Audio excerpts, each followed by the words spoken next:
Kavlik harness. This is a Kavlik harness. All right, we use this for the most part, to treat hip dysplasia in infants, and it works really well. And the way it works is that it's not like a static structure. It's not going to lock up the babies from moving. What it does, and it's designed to keep their hips in a position where they're not going to dislocate or pop out the back. So there are positions where when the hip is unstable, is going to go dislocate. So what happens is that if you internally rotate and adduct the hip, it's going to pop out the back. So what this does is it holds the hips flexed and prevents it from going in, so that it stays in a good position, so that it'll allow the ball and the socket and the hip to grow together. That's what we basically use them for. That same principle can be applied for like a femur fracture in a baby, where we want to just keep some tension, hold it out to length, flex it up a little bit so the bones can kind of stay aligned and make them feel better so they can heal, because babies heal really, really fast. So in a NICU setting, this is what I started to say before, is that you're not going to really see these that much for treating standard hip dysplasia, because you deal with a lot more neurological issues here, and the Kavlik harness works best with neurologically normal children. If there's any kind of underlying neuromuscular condition and that's what's causing the hip to dislocate, this isn't going to work, so we shouldn't be using them. So I would think down here in the NICU for any extended period of time, you're really going to be seeing it for like a femur fracture or something. And I personally, in normal healthy children with standard run-of-the-mill infant hip dysplasia, I don't even like putting them on in the hospital. I'd rather them, if they're only here for a day or two, send them home, see me in the office, I'll teach you how to use it, we'll put it on in the office, we'll monitor you weekly, and that's it. Because I just think it does create a lot of confusion and angst here. And if we start it 3 days later, the babies are going to be fine. That's my opinion. I think my partner likes to have them started in the hospital, and he has the residents come and put them on. So you guys are going to see them. And then the way we present it is a little bit different, but same idea. So the idea is to keep the hips in a position, and if it gets messed up or anything, then that way we can put it back. So he says, everybody just leave it, don't touch it. But again, life happens, right? People spit up, they get dirty, whatever. So you have to understand how to basically apply it and know what it looks like. And I always tell the parents in my office, take a picture with your phone, how it looks now, so that if it does get all messed up, you know what to do and what it's supposed to look like. That's how I like to do it. So anyway, I'm gonna break it down for you guys very simply. This is what it looks like on, and it kind of is in 3 parts, and there's straps and Velcro that holds it all together. And there's really only 2 main workhorse features of the harness, but the rest of it just holds it all in place, okay? So I took it apart just for ease of application, but I don't like anybody else to do that. So this is the first part, the chest strap. This is that sets it where it's gonna go. So now we have our baby here. And so the chest strap goes around the nipple line, okay? This is where it goes. And then, so that it stays there, you have these shoulder straps.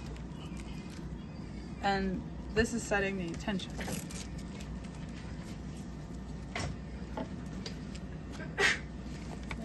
So once you've set this, that's it. I don't want you, because this is where the baby is now. This is the relationship of the where the nipple is to the shoulder. So this is where it has to stick. So if you guys see it here, we've put it there because this is where it's going to be, okay?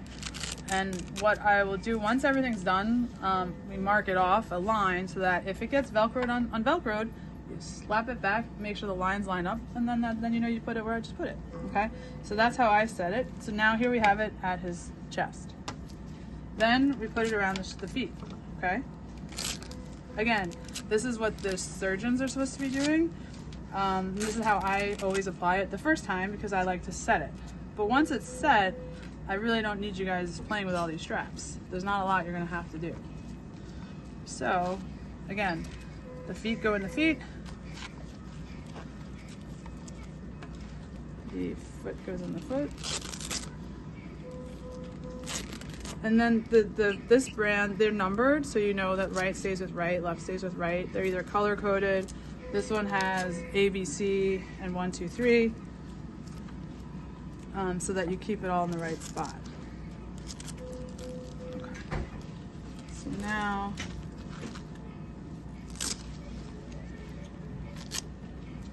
they're very cumbersome. Okay. So The feet go here, then this goes up to the knee, okay?